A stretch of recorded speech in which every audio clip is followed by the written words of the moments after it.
All right, welcome to episode 73 of the Homestead Shop Talk podcast with Al from Lumnah Acres, Ben from Hollar Homestead, and myself, Jason from Sow the Land. And what's up, guys? I mean, we've had a busy last week, I think, with everything going on. It's been a good busy week, I think. Yeah, it's been a pretty busy week for us, too. Hopefully the weather's going to cool down here soon, but the last few days it's been like 80 degrees, humid. Rub it in. It was pretty miserable on Friday. Like, it was like 82 degrees. Like, it was miserable. And you were elbow deep into pigs at that point when the sun came out, or? Oh, no, it was sunny the whole day. I was thankful we called it early on Friday. I was looking around after we'd got the pig in the cooler, and I'm seeing sweaty brows. It was like, whew, glad we're done. How are the bugs this time of the year when it's warm like this? I still have flies in the house. Do you? Yeah, Random flies fly. are pretty bad right now. I'm still seeing wasps. Yeah, there's wasps around. Mosquitoes are... Actually, there's a mosquito in here right now, so if you see me like turn into a ninja, it's because the mosquito's trying to bite me. I haven't been able to get him. He's about the size of a hummingbird, so if you hear like a buzzing noise, it's probably that mosquito. So just be warned if I spaz out all of a sudden. That's why. Yeah, my grass is looking really good though. I think my grass doesn't know if it's supposed to be cold or hot because it's still green and it's still growing. I actually mowed the lawn today, and I'm hoping this is the last day of the year that I mow the lawn. But that's crazy. I don't know. The pigs must be loving all the fresh grass still. They are. They're chomping on it. I'm not sure if they didn't even know what's going on. Is anybody making hay down your way still? I wonder. I've seen some. Really? Round bales out there. My neighbor just cut hay about 3 weeks ago. So, yeah, like people are cutting hay late. That just like blows my mind, being from the north, to think of that. Well, you have snow yet? No, we've had maybe like a half-inch dusting, and then we've had probably 6 frosts. So, I mean, for us, it's still fairly warm. The coldest we got was last Monday. For like a day, I think it was like 38 for a high. And then it was like, it was cold that night. But I think the coldest I've seen so far is 22. But for us, this time of the year, that's fairly warm. And then we've been in the 50s and 60s. We've been having, I guess, probably your fall weather this time of the year. Our warmer days. Yeah, it sounds like you're having our weather. Usually by like the middle of November, we usually have a cold blast and get down into the teens. I mean, it's been that way every year we've been here. So, I don't know. Looking at the forecasts over the next couple weeks, I don't know. I don't think it's going to happen. It looks like we're going to stay... Like, this is like April, May kind of weather. Like, usually it's not warm like this late. Yep. I'm loving the weather right now. I'm just going, man, are we going to have like winter all the way into like April and May then? Getting buried in snow. I know the boys have been griping about it. They're like, is it ever going to get cold? Are we just going to skip winter? We're not having winter this year? It's like, come on, guys. Like, it never gets freezing cold around here and stays cold until January. Like, just wait. It's coming. Just wait. So how'd your classes go, Ben? Why don't you go ahead? I know you had a busy weekend. All right. And I can... Honestly, I don't have a whole lot this week. I'm trying an experiment this week, so I'll talk about that. Kind of a little update. Last Monday, I put 4 of the young, these are, oh gosh, what are they, 4-month-old, 5-month-old guinea hogs in my 2 empty chicken tractors. And I want to see if I can tractor them around. We call it the bottoms. It's the nicest grass on the property. And I want to see if I can notice a difference. I want to see if I can keep them in there for a certain amount of time and then see if they're bigger than their brothers and sisters who are in a pen, getting a controlled amount of feed. So I'm still feeding them, but, it's a lot easier to keep track of how much you're feeding them when there's just 2 of them versus when there's 14 of them. So I put these 4 in 2 tractors, 2 in a tractor, and pigs are smart. They're a lot smarter than the meat birds. The meat birds, every day you got to watch out that you don't run one of them over when you move the tractor. And these pigs figured it out by day 2. As soon as they see me grab that rope to start pulling on that thing, they run right up to the front and trot along with it as it moves. It's like, man, pigs are smart. But man, they seem like they're loving life. Like, I'll go out there throughout the day and they're just in there just munching on grass, and they really, really like all the broadleaf stuff. We have a lot of docks and plantain and stuff like that out there in the grass, and they munch that stuff first. They'll eat that before they'll eat the feed in the morning when I move them. So I don't know. So far it's been a week and they're not rooting up the pasture. They're just, I think they're tired of eating grass already. The first couple spots I moved them to, no grass by the end of the day. And I'm noticing as I'm getting into, better and better grass, there's like more and more grass that they're not eating. So I don't know. We'll see. I'm curious to see how this goes. If I can take it till the end of grass season, like the end of January or the end of December into January, I'll be happy. I think I'm going to make it because they're like figuring out living on grass rather than living in dirt. So I don't know. It's kind of fun. It's a fun experiment.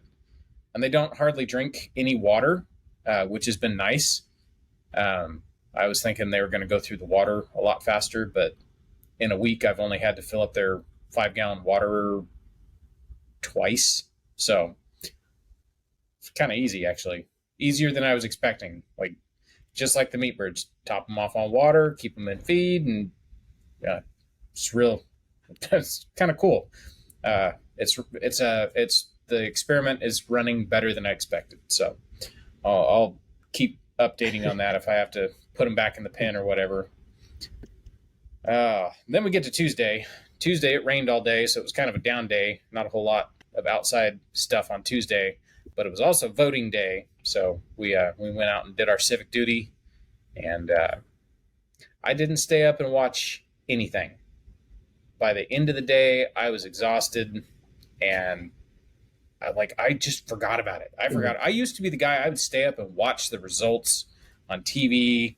Like, I cared. I didn't give 2 rips. Maybe I'm getting old. I was like, you know what? I really want to go to bed.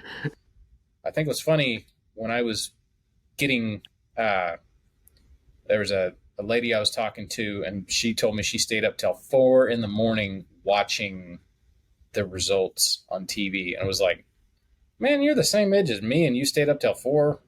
That's crazy. Like, I got some sleeping to do. So, yeah. It's not New Year's. It's not New Year's. Like, I mean, it's kind of like New Year's. It only comes once every 4 years. So yeah. Moving on to the rest of the week, it was just like clean up and prep work.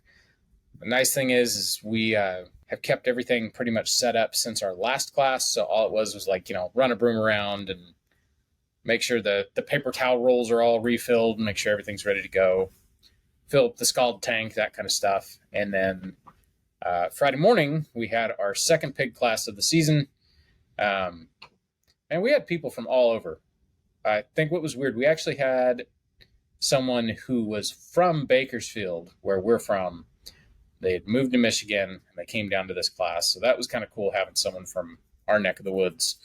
There's another guy who's in the military. He was also from California. He's from Jason's neck of the woods, and he's living out here. He's pretty close to the Fit Farmer is where he's from. So, and then we had people from, Pennsylvania, South Carolina, kind of all over, Virginia. So it was a pretty diverse class. A lot of really good people. I will say that, like, every class, it's almost like a reunion of sorts because everybody's, for the most part, on the same page. Like, it's cool. We sit and talk.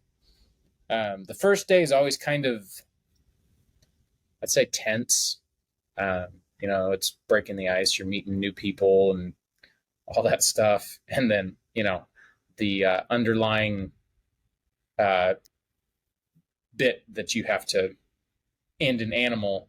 And so for some people, it's a little intense, I guess. You could cut the tension with a knife when, leading up to taking out the pig. But pig went down without a struggle. It was great. Everything went the way it was supposed to. Got the pig scalded and scraped. I think we were done by, I don't know, it wasn't even lunchtime. It was like 11 o'clock by the time we put the pig in the cooler. And so the way we've done it this year is instead of 2 full days, we just do a day and a half. So half a day on Friday and then a full day on Saturday.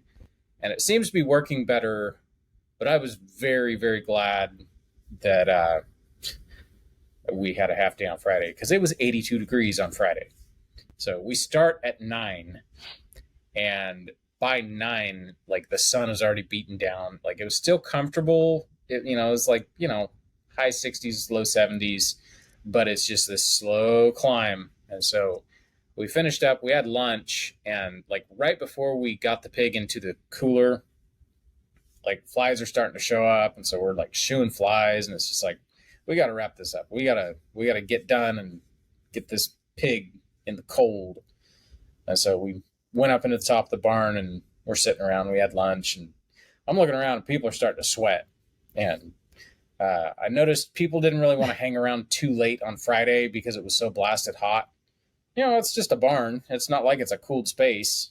So everybody took off, and then we hit it nice and early on Saturday. And it was a lot cooler on Saturday. It was a little bit overcast in the morning, kind of cleared up later in the day, but it was a beautiful day. I think the high was, what was it, like 65 or something like that, which is night and day compared to Friday. So a lot cooler on Saturday. Day went great. Thing I like about these classes is like watching, by the end of the second day, people are starting to make small talk and starting to laugh and talk, and I'm seeing numbers get exchanged, people making friends and stuff like that. So that's always cool. It's like, that's cool. Like there's networking happening here, which is cool. If we can be a conduit for that, people making connections, I'll take it. Like that's awesome. So yeah, it went real good. Meg cooks so much for these classes that we've had leftovers for 2 days now, and she hasn't had to cook. So it's been kind of nice. Just kind of took it easy. We actually had some plans get canceled today, so we kind of had another down day. We had Sunday as a down day, and then we had today as a down day, and we took it. Kind of need that recharge a little bit from peopling that hard all weekend. So yeah, it was good. It was a good weekend. I'm looking forward to the next class. I don't know. I'm torn. Like I almost feel like I could do a class every weekend, but at the same time, I feel like a month apart is about right. Yeah. That's too much killing. Too much killing. It is. It'd be like doing meat birds on a almost commercial scale. What can you do before you have to get like the big license for handling meat birds? You can do like 20,000 birds a year or something like that. Imagine doing 1,000 birds a month where you're killing 250 meat birds a week. No way. Like I think about that, it's like that doesn't sound like fun. No way. Or even Salatin, they're doing 400 birds a week. 400 birds every Wednesday. If you got a grip of people helping, like that's one thing, but man, it's just me, Meg, and the boys. Like, but still, they have to do it. Yeah. They're doing it every Wednesday, all throughout spring and summer.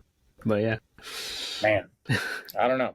Although if we got out of the YouTube game and we put our effort into farming, things would change for sure.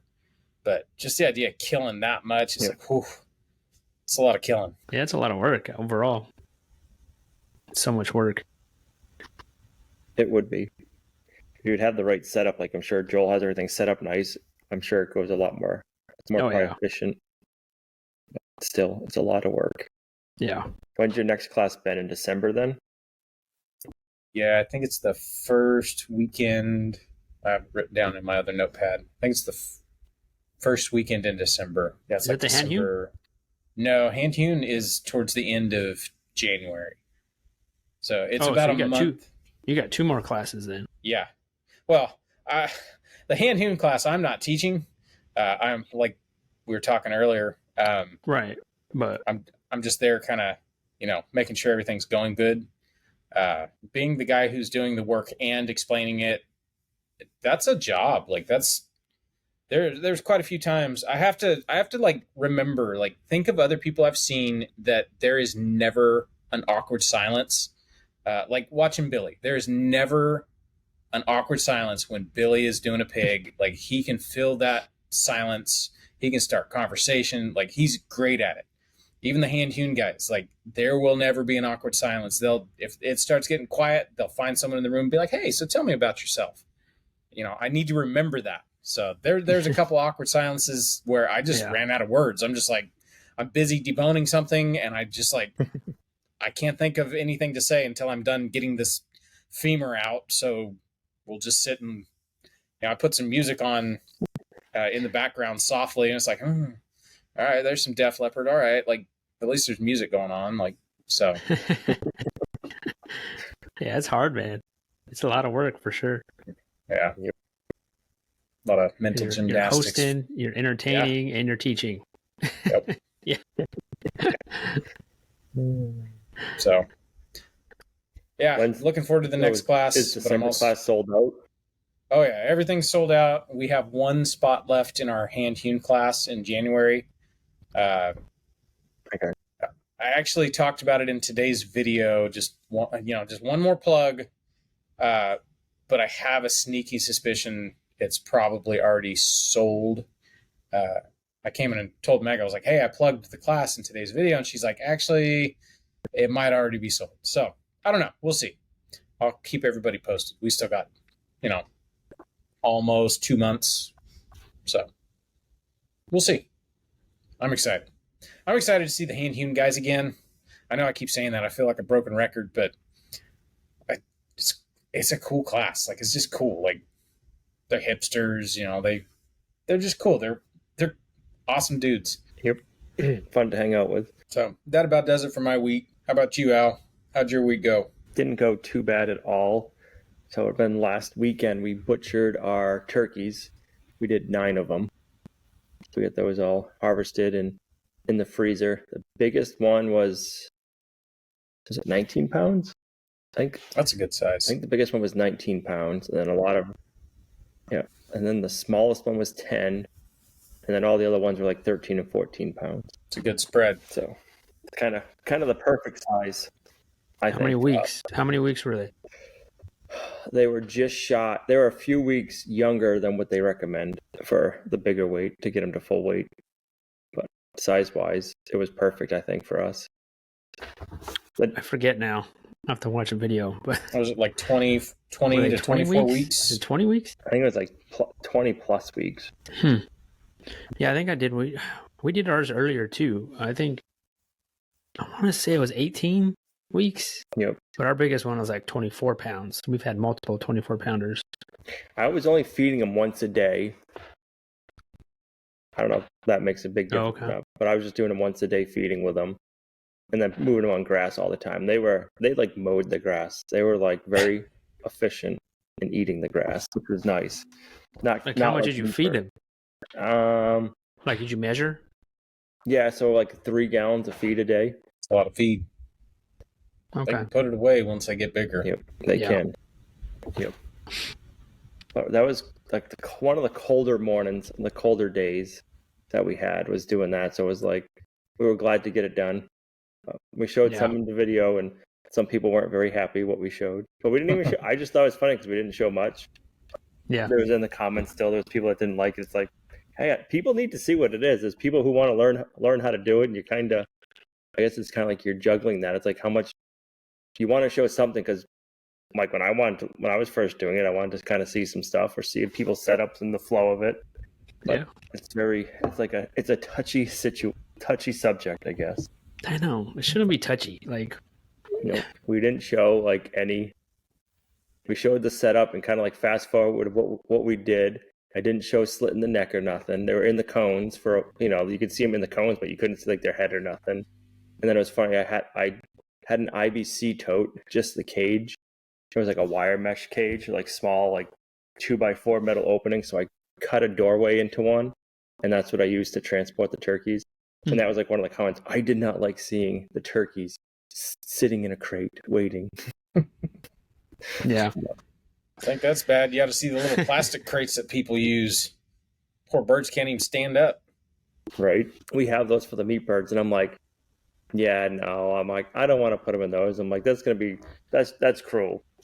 I'm trying to get them in there, then trying to take them out. They're just regular chicken size ones. I'm like, nope. I had an IBC toad. I'm like, I'll cut that out.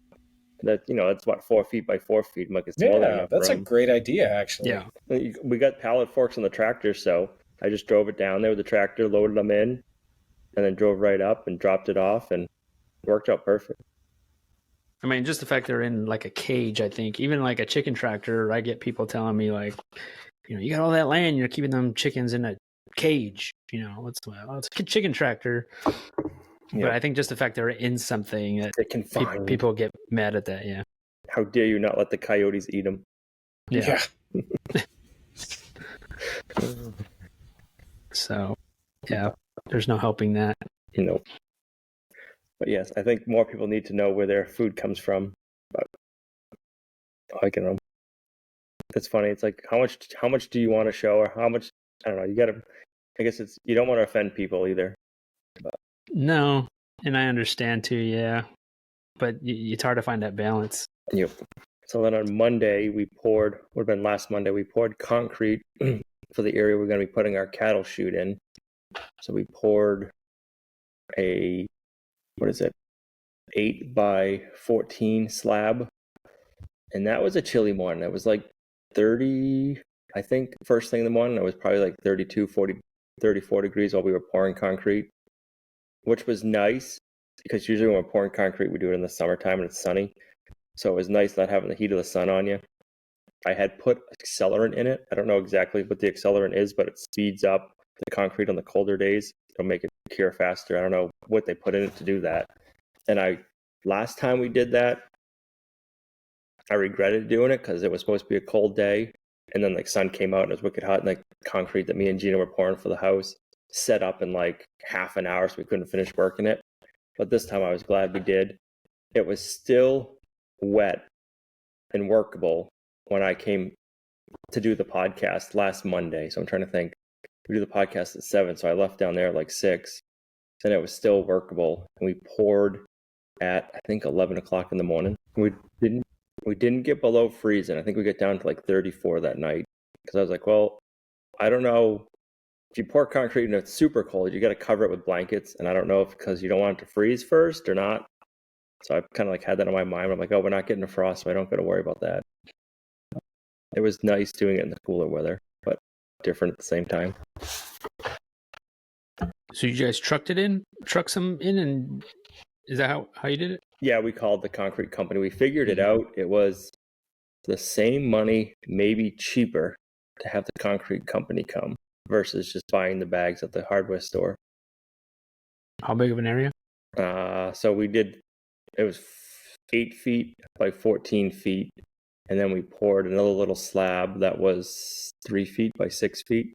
So I ordered 3 yards of concrete. But if you got to order less than 3 yards, they charge you different fees. So if you can do 3 yards or more, you don't get the additional fees on top. So it makes it cheaper than bagged concrete, which I've always thought was weird. That you can get it delivered to you if you get a good quantity, cheaper than you can get the bags. So you did all the work, and you just had them come and dump the concrete, and then you guys spread it all out. Yep.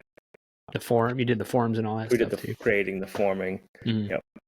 And they'll come and they'll just pour it out of the truck for you. The truck driver will come out and help you every once in a while. So like when me and Gina were screeding, he would pick up the concrete rake, and if there's a high spot, he'd rake it out of our way. Makes it a lot more convenient versus having to mix all the bags. Are they pretty like? For something like that, are they like backed up, or do you have to like order it way in advance or something like that? So for your area? In the summertime, I would say you'd have to call like a week before up here. This time of the year, I called like the Thursday or Friday before, and they're like, oh yeah, we have 2 trucks, and as of right now, we only have 2 pours going on. So I was able to pick whatever pour I wanted to. Usually, I'll schedule like a week in advance, and I'll try to set it up so I can have the early morning pour. So that way they're coming at that time, and they're not like, oh yeah, you schedule it for 10, but they don't show up to 11. because they were stuck on the other jobs longer. Hmm. They don't be like, oh, yeah. Is this for Al Lumnah? Okay. Do they know you by now? They do know me by now. Yeah, they do. Yeah. We go over to his They know place. me. We're going to be Look on your best, camera. boys. You might be filming this. Right. Yeah. Yep. I'm trying to think we've done it. I'm trying to think we've done quite a few pours, and they've all been on camera. But That's great. last time I didn't order enough, so this time when I called up, they're like, "Are you sure you got enough coming this time?" And then the driver gets there and he's like, "Did you order enough?" Yeah. Don't film that. all in good fun. Yeah. So we got the concrete done, and then we started setting the posts. So we're gonna build. It's gonna be a lean-to structure, kind of like we did for the firewood shed. So it'll be 8 feet wide, 14 feet long, and then the opening on the front side will be 10 foot high. Because the cattle chute some of the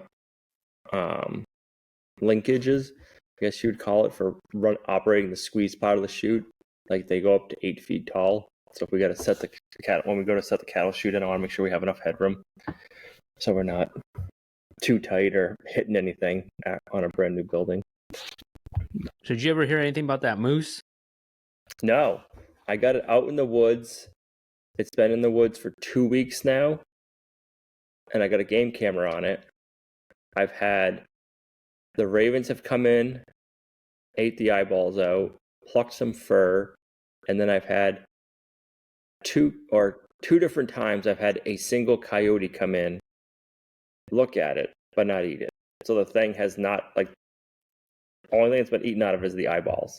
So it's been sitting out in the woods for 2 weeks. So I'm like, do they know something? Right? So it's kind of like, do the animals know something, and that's why they're not eating it? Or is the game camera scaring them off? Right. I don't know. We usually hear coyotes. Actually, we haven't been hearing them much at all. But we usually hear them, especially this time of the year. You'll start hearing them in like a big pack. We haven't heard them, but I figured for sure I'd put it out there in the first couple of nights. A big pack of coyotes would come. My father-in-law's out hunting on the property, and not far from there, last week he saw a bobcat. So there's critters in the area, just nothing eating it. I mean, like your turkey guts and stuff like that, you just take it to the woods. So no, the turkey guts. So usually I compost them. This time I was like, I don't know if the compost is active enough to really like get it going good this late in the season. So I dumped all the turkey guts out on the moose. So I'm like, well, maybe that'll get the animals coming in. Nope. Got the ravens came in. No turkey vultures, which I thought was weird. Usually the turkey vultures come. I haven't seen them either. So yeah, it's wild. I don't know. Don't know. I thought that was kind of strange. Yeah, for sure. I thought I'd have some good action. I was hoping to see bobcats and just different predators out there, see what's going on, but nothing. Probably too much other food around still. It hasn't been cold enough. Right. That's true. Maybe. Because the grass isn't covered in snow or anything. We went and saw the best Christmas pageant ever. That's a new Christmas movie that came out this year. At the movies? At the movies. Who's the guy who does The Chosen? I can't remember. The director of The Chosen. He's the one who made this movie. So we went and saw that this past weekend. What's his name? Is it Dallas? Dallas. Yeah, Dallas Jenkins. Was it good? Family friendly? Yeah, definitely family friendly. It wasn't busy at all. It was the first weekend it was out, but I'm like, we were thinking about it. It just come out. I'm like, we didn't have anything else going on. It's not like snowy weekend, so we're like, let's go do it now, because if we wait, we'll either forget or we'll have like a big old snowstorm later on and we won't want to take a ride out. It was good. Cool. Already Christmas movies. All right. I know, right? We can't watch them at home now. It's too early for that. Yeah. You have your Christmas tree up already? Nope. You didn't go home and be like, okay, that's it. I'm putting up the tree. No tree. Not yet. We usually put that off like way to the end. Oh, okay. Especially we got cats in the house now. Gina's like, oh, let's go get it. I'm like, the cats are going to be like on top of that Christmas tree. I'm like, we're good. Yeah. How early do you guys get your Christmas trees? We do. We've known to do it like the week before Thanksgiving. Before Thanksgiving, okay. Sometimes the day after, usually, or the week after. Yep. At the most, yeah. It's like a known thing. Like you can't put up Christmas until you have Thanksgiving. I think one year we actually did put up the tree like Thanksgiving evening. But here lately, like if we can get it up in the first week of December, we're doing good. I don't know. It just depends on the year. It depends on how much we have going on. I don't know. I don't feel real grinchy this year, so we might put it up after Thanksgiving. Are you kidding? The girls here listening to Christmas music like in June. So being from California, like what makes you like Christmas like for us it's like, oh, it's wintertime, it's snowing out, it's Christmas. What makes Christmas for Californians? If it's not the Christmas weather. music and the Christmas lights and all that. Like all you have to find Christmas somewhere. The cold weather. Definitely not the weather. Mm-hmm. Yep. Well, we got the peaks, the mountain peaks, and those usually get white.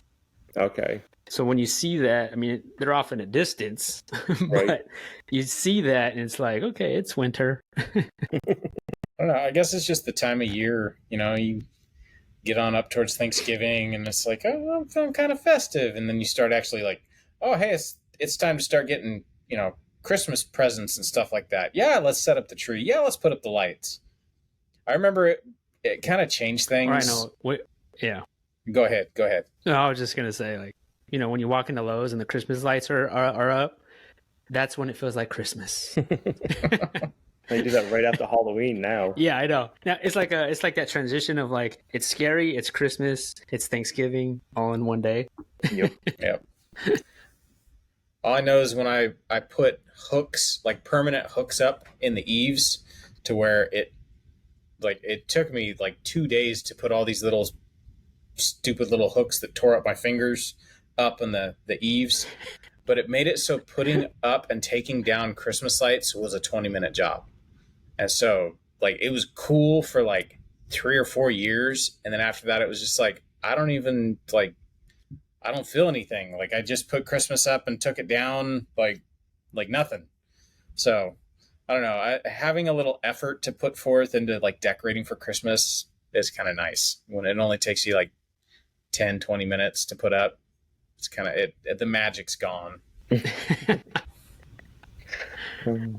Yeah. So you guys have never had like the feeling or the wishing like, oh, when I wake up, it's going to be snowing Christmas morning. That's what happens when you're down south. Like up here, we get snow on Christmas. I remember waking up as a kid, having that feeling. That has always been a wish of mine. I've never lived in a place where it's a possibility. I think one time it has happened this year, or when we were living in North Carolina, that we did get a white Christmas one year. You did? Yeah. That's cool. And that's exciting. I think that's the first and only time that's ever happened to us. At our old place, it happened. Yeah. I think I have a video about it. We always wanted like snow days after Christmas when we were kids so we could play with our Christmas presents with no school. Oh, man. Yeah, see. Growing up, didn't know what that was like at all. Right. Yeah.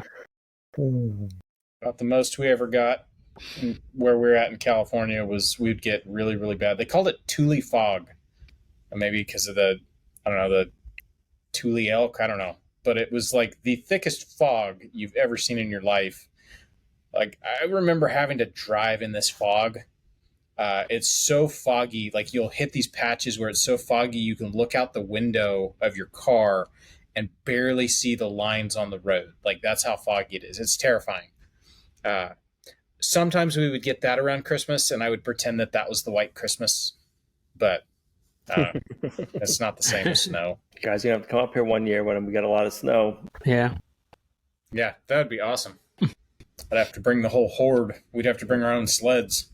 Okay, that's fine. We go out on the side by side with the tracks on and go have some fun in the woods. I just want to go ice fishing. I think that'd be cool. We could do that. That'd be fun. I've always wanted to go ice fishing. So that was about it for my week. What'd you get into this week, Jason? Yeah, this week, I had to think about it. I feel like I didn't do anything this week. But today, I almost got hit by a deer today. Like Wait, you I almost was got hit by a driving to deer? Lowe's. It was like I was like on a. Or you almost hit a deer. I almost got hit by a deer. That deer almost hit. That deer almost hit me. So it was during the day. It was this morning, and I was driving on a two-way road, and it's like a long straight road, so you could see far. But to the left, there was like this huge grassy field, and I wasn't driving fast. I was driving the speed limit because I learned my lesson from the speeding ticket I got a couple years ago. But we won't talk about it. So I was driving down this road, and from a distance, I seen this deer flying down this where the grassy area is, like coming, like we were gonna meet up. Like he was hauling butt, and he barely missed a car going the opposite direction.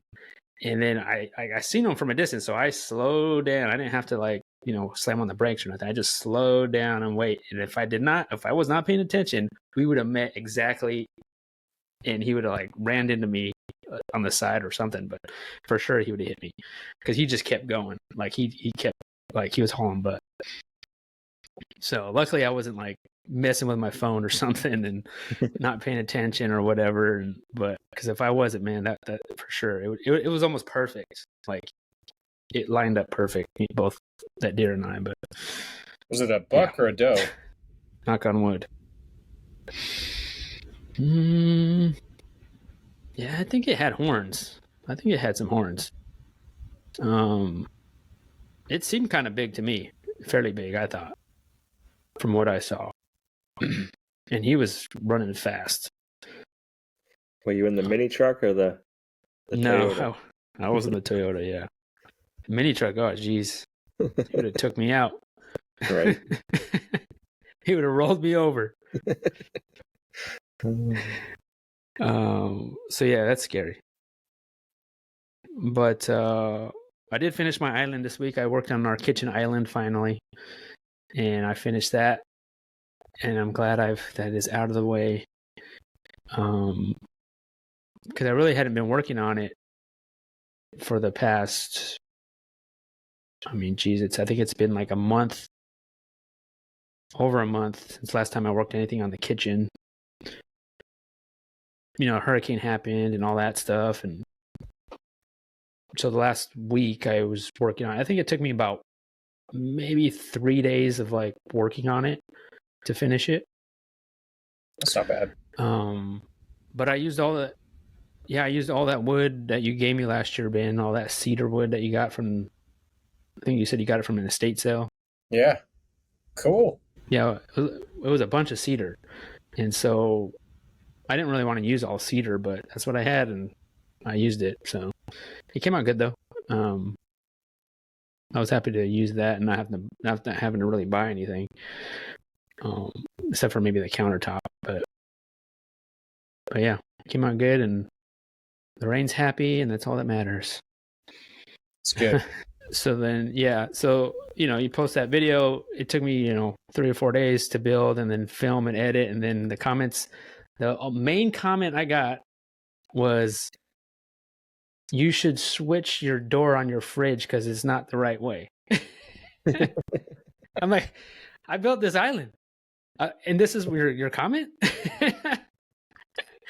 I must have got hundreds of messages telling me I need to flip my fridge door. I was like, how do you know that I need to flip my fridge door? I didn't even mention it in the video. It means it must have bothered people. It was distracting. Yeah. Did you open the door in the video? I want to. Yeah, we probably did, and maybe that's what set them off. That triggered them. It must They have. were like, that's the comment. That's the main comment. Hundreds of comments. And I was like, geez. Yeah, I Well, comment something smart like, yeah, this is like the 200th comment. did you fix the door? Did you change the door yet? No, I didn't. I'm not going to do it now.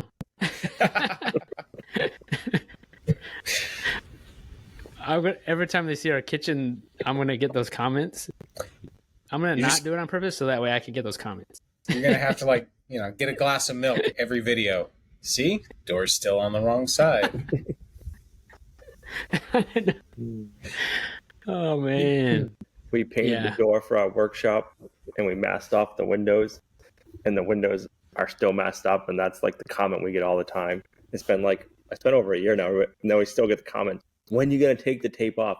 We're not taking it off because it drives you guys bonkers, and we get it all the time. It doesn't bother me. So just leave. I just leave. I saw the taped up windows, and I don't know. Maybe it's just like where I'm from.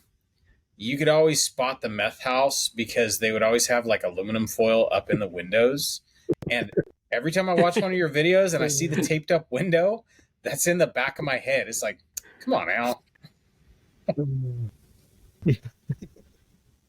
Yeah. You're building all that nice stuff and you got taped up windows. It's bugging me, Al. You got to leave it now. Yeah, it's so funny what people... I got to leave it now. That's right. It's something that you would never think of. Like, like I never thought of that. And then you get hundreds of comments of that one thing. And you're like, oh, man. Yeah. Yeah.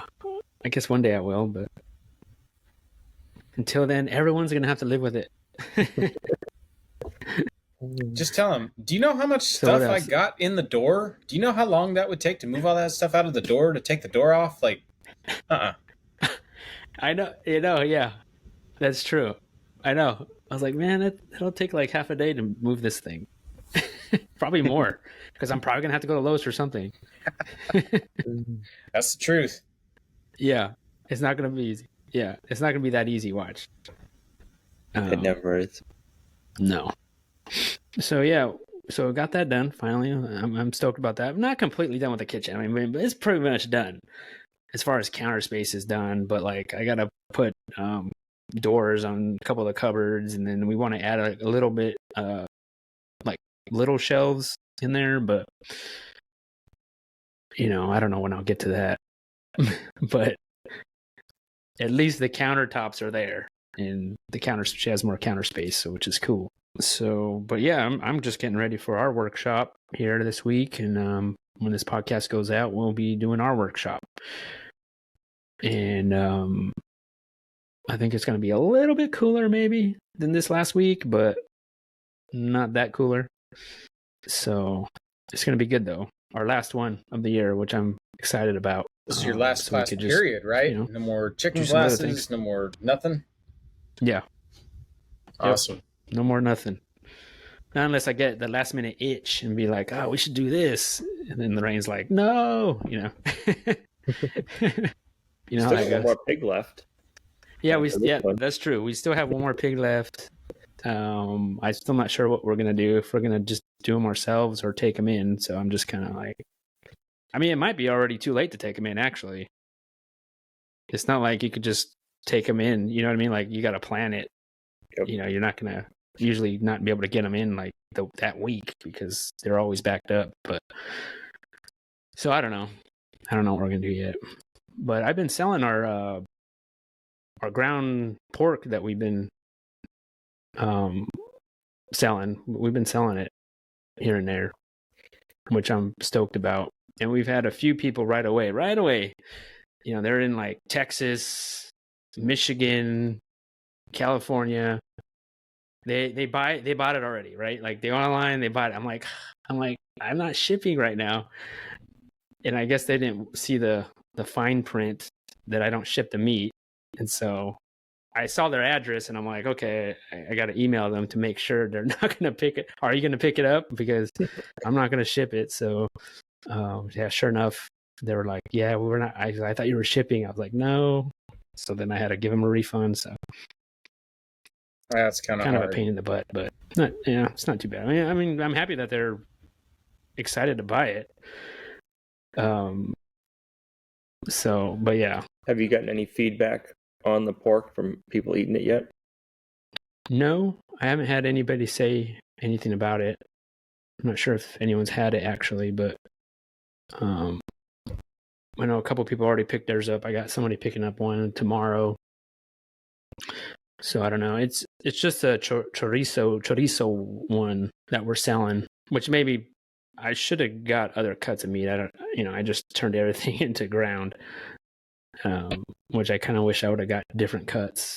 But I actually didn't think it was going to be this little, like less meat like this. I thought it was going to be a little bit more, but so that's why. But who knows? Maybe this next one I'll get the different cuts so people can actually see.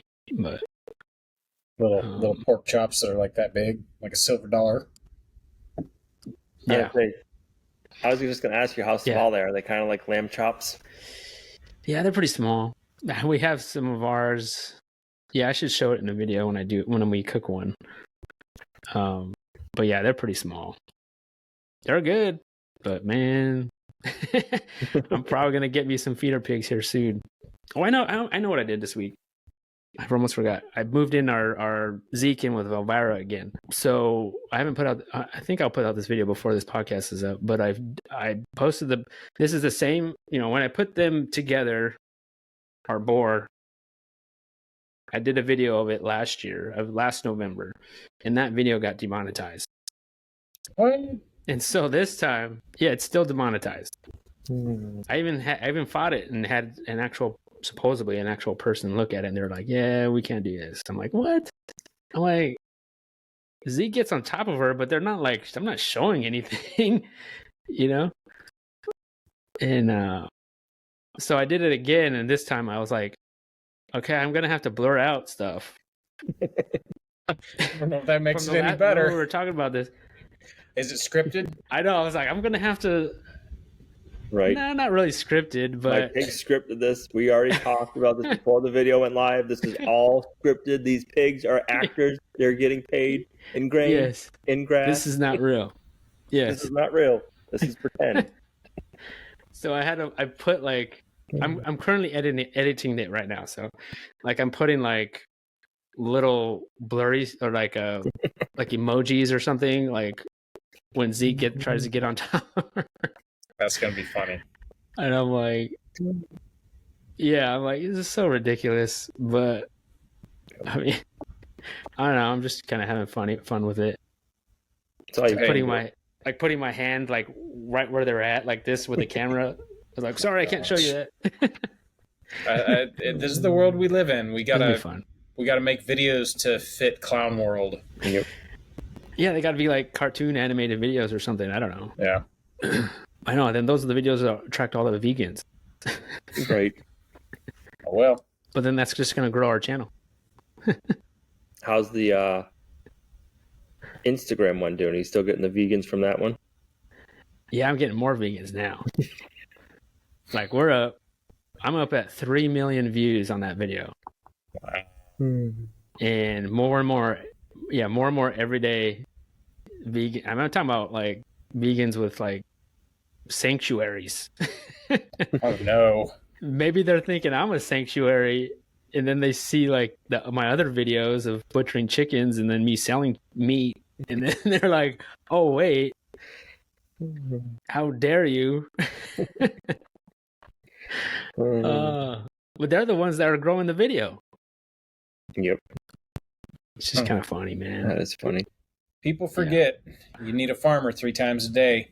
Yeah, I know. It's just kind of funny. But a part of me gets like not mad, but like they'll make a comment, and I'm like, I want to respond back and like explain everything, but then I'm like, what's the point? Like, it's silly. Like, we could go back and forth all day long with somebody I don't even know, and they don't know me either, and it's just pointless.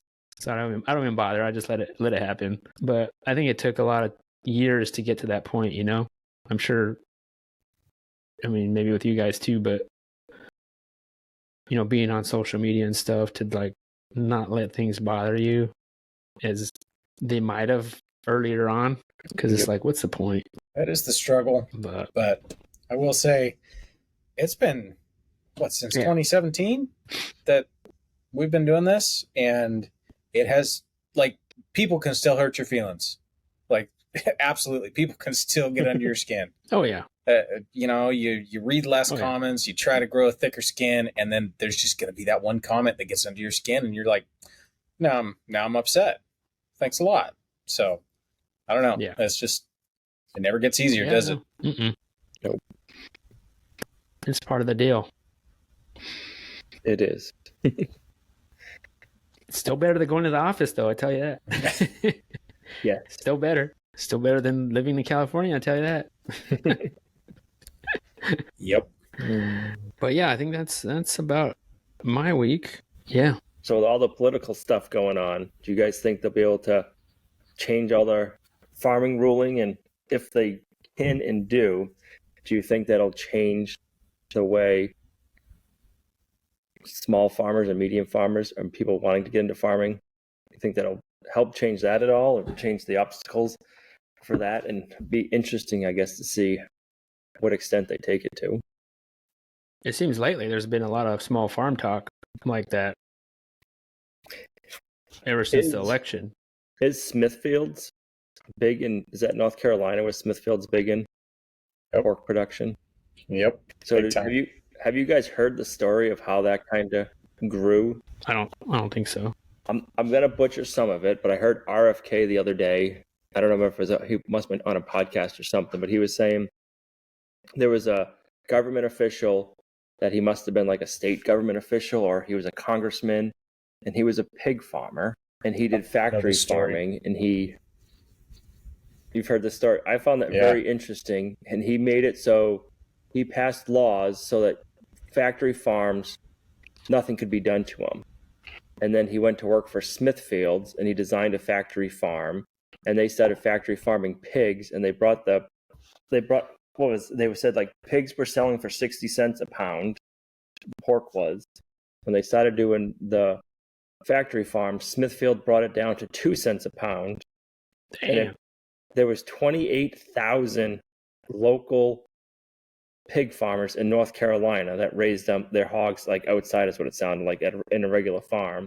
Well, by bringing the prices down, they put all these farmers out of business. And then Smithfield's put in huge factory farms.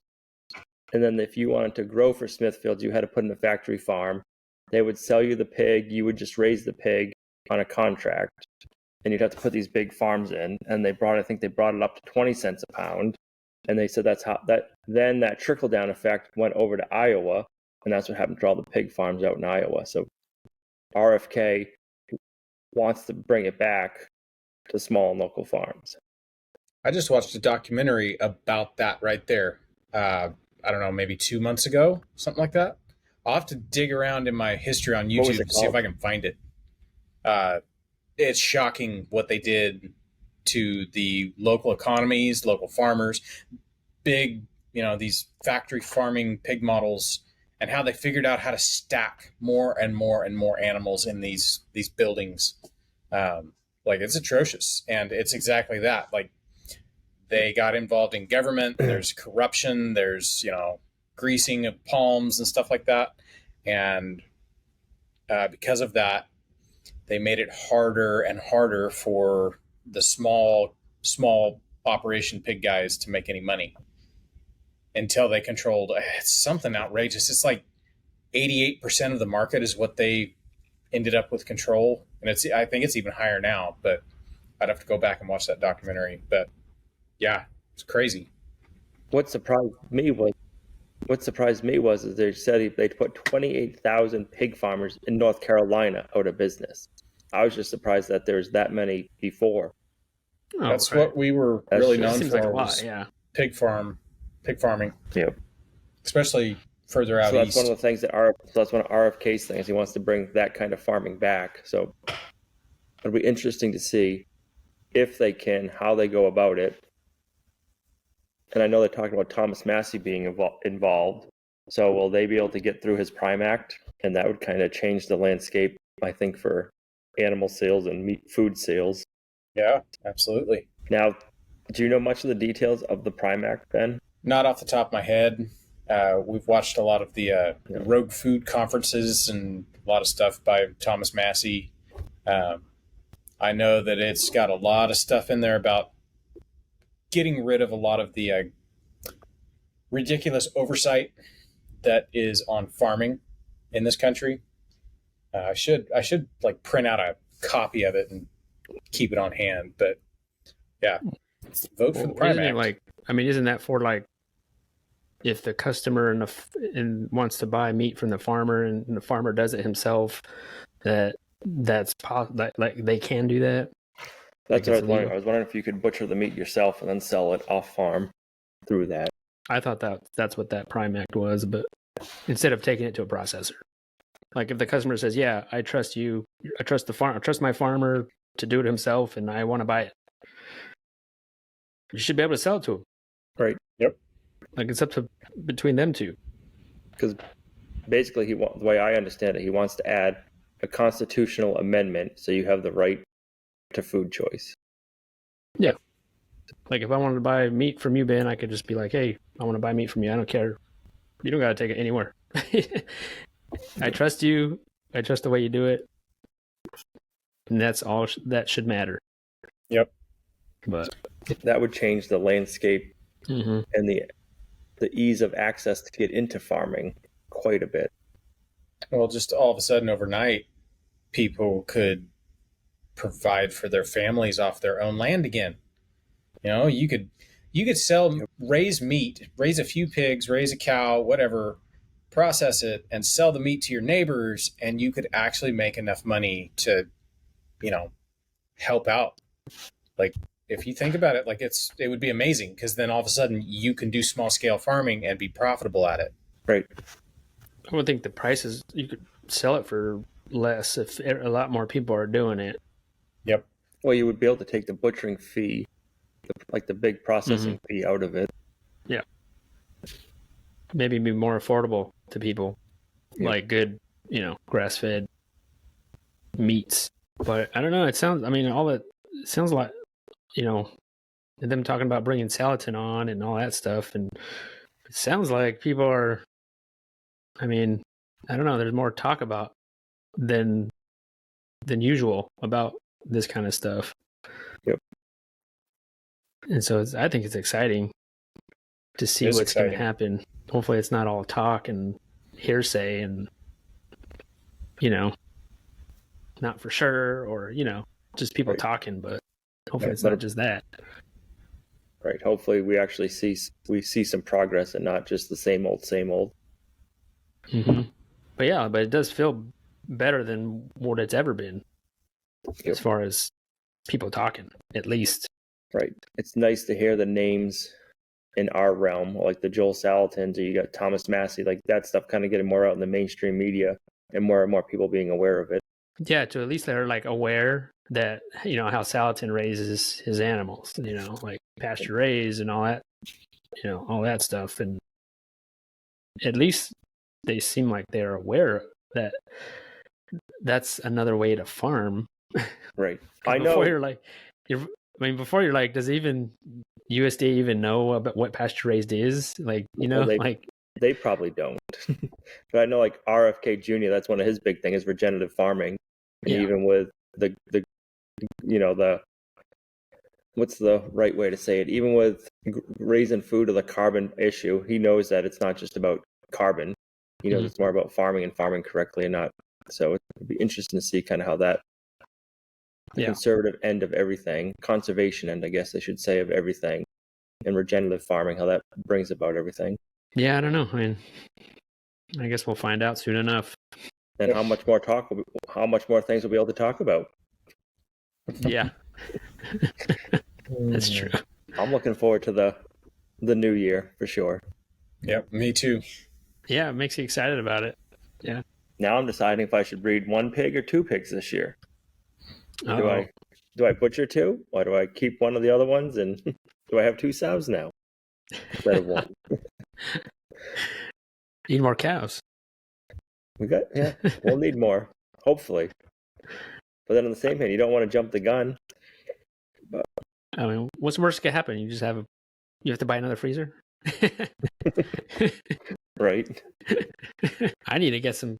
I need to get some steers up over here. I mean, I need Yes, to do you that, do. man. I feel like I've been saying that all year. I know. Got the grass. You can I do feel like I've it. been saying that too many times. I guess I need to just call around people that I know and be like, "Are you selling any steers?" Right? Yeah. Yeah, because you guys could pretty much stockpile your forage on pasture if you had enough grassland and not have to hay it because you don't get buried in snow. I mean, all year I've been not mowing my big pasture area on purpose, thinking like, okay, I'm gonna get a bigger animal this year. I'm purposely not just letting it grow for that. And I'm still thinking like I might get something before the end of the year, but I don't know. As of right now, I'm not. But You should. no, I should. I know. Do it. Oh, I was at Home Depot the other day. I don't know if freezers are on sale, but right now they're having big Black Friday deals on refrigerators and different stuff. So I wonder if you need another freezer, Jason. Now might be the time to stock up. Yeah. Actually, a friend of mine just gave me a freezer. Wow. Which I'm amazed. Thank you, Mike. His neighbor was getting rid of it and he didn't want it. So he's like, "You want a freezer?" I was like, "I don't need it right now, but you don't say no to a free freezer." No, I'd never say That's no just to a sign freezer. you really need to get a steer. Yep. No, I know. Now you have a beef freezer. So I have two freezers. I have two freezers actually that I'm not using right now. So now you need 2 steers. So, yeah. I know. Or a dairy cow. And then I don't know about that. I don't know about dairy cow. So there you go, Jason. You grow us out a steer. We'll get the dairy cow. We'll trade milk for beef. Mm-hmm. Like, we could figure it out. there you go. Yeah, we could. Yeah, we probably should do more of that. Just figuring it out like that. And then we just need Al to move over here, and then we could just buy cows from Al. Or you guys could move up here. Oh, that's true. Either way, Either way. I don't know. Yep. Too many options. Yep. I know. Or I'll meet you halfway. What would be the halfway point? I need a livestock trailer first. Yeah. What is the halfway point? New York? We can't go there. No. Pennsylvania? Pennsylvania? No. Pennsylvania's all right. Yeah, I don't know. You guys are like 16 hours probably driving, I would say. So I think Pennsylvania's like 8 hours. So Mm-hmm. All right. Well, I think we'll end it there then. We'll leave everybody on a Sounds cliffhanger.